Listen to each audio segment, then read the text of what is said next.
In December of 1966, Chevrolet built one of the most consequential performance cars of the decade and made a deliberate decision not to give it a real name. No badge on the fenders. No mention in any sales brochure.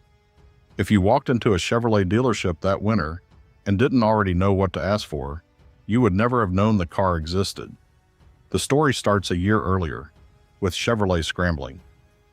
Ford's Mustang had been selling in numbers nobody at General Motors had predicted, and Chevrolet's answer, developed under the internal code name Panther, finally arrived in the fall of 1966 as the Camaro. Looking good on a showroom floor was not enough for one Chevrolet engineer named Vince Piggins. Piggins had cut his teeth running Hudson's NASCAR program back in the 50s, and he believed in a simple idea. If you wanted Americans to buy a car on Monday, you needed it winning races on Sunday. He set his sights on the SCCA Trans Am Series, the same road racing championship where the Mustang was already piling up wins. There was just one problem. Trans Am's rules capped engine displacement at 305 cubic inches, and Chevrolet did not have an engine anywhere close to that number. The small block came in two sizes, 283 cubic inches and 327. One was too small to be taken seriously on a racetrack. The other was too big to be legal. So Piggins did something that sounds almost too simple to work. He took the 4-inch bore of the 327 and paired it with the 3-inch stroke of the 283. And the math landed on exactly 302 cubic inches, just under the limit with room to spare. In August of 1966, Piggins drove a prototype out to the Milford Proving Grounds and demonstrated it personally for Chevrolet's general manager, Pete Estes. Estes approved the program on the spot. What Piggins wanted to call the car was Cheetah. What it actually got was a parts catalog number. Chevrolet's regular production option code for the package was Z28, one slot after the Super Sport package's Z27, and by the time the car reached production, that warehouse code was the only name anyone used.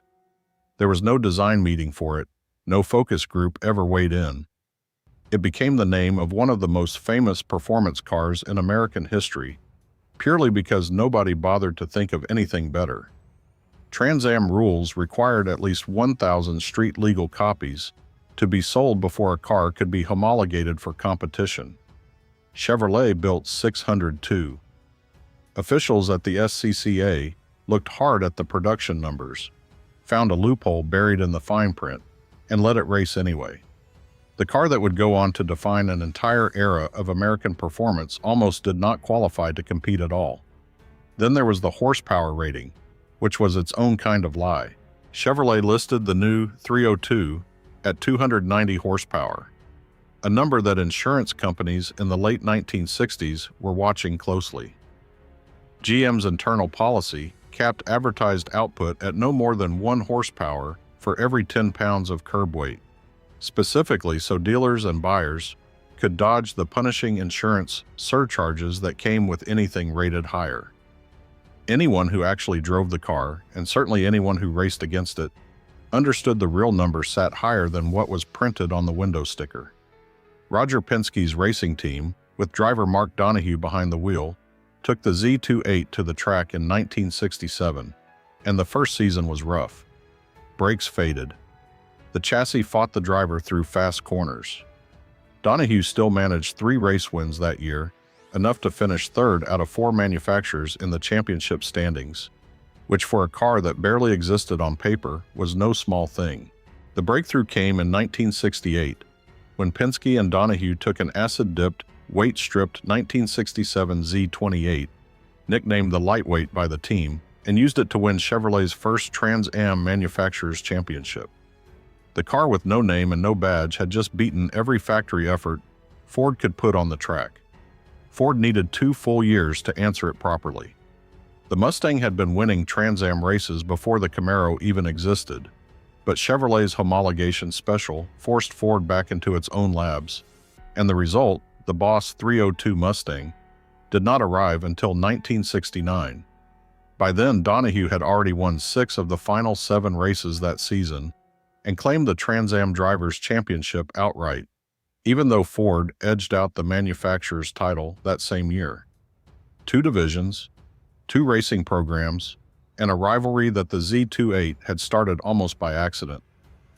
What happened in the showrooms told its own story. 602 cars sold in 1967 climbed to roughly 7,200 in 1968, and then to somewhere near 19,000 by 1969, all without a single advertisement explaining what the car actually was. Buyers found it through word of mouth, through racetracks, through guys at the gas station who'd heard a rumor about a Camaro you could order that the brochures didn't mention. Chevrolet had built a car so quietly that its own marketing department barely participated. And the public found it anyway. Chevrolet kept the badge running, on and off, for decades after that. It came back in 1970 when the SCCA dropped its production requirement and let the engine grow to 350 cubic inches. It disappeared for 2 years in the mid-70s, came back in 1977, vanished again, and returned in 2014, wearing the exact same slash in its name that the original racing cars carried. A warehouse code that one engineer pulled off a parts list because nobody had a better idea has now outlived nearly every model name Chevrolet has ever used, and it is still on Camaros built today. So if there's another forgotten homologation special or racing afterthought you want the next deep dive on, drop it in the comments and subscribe if you want stories like this one before anyone else covers them. We read every comment.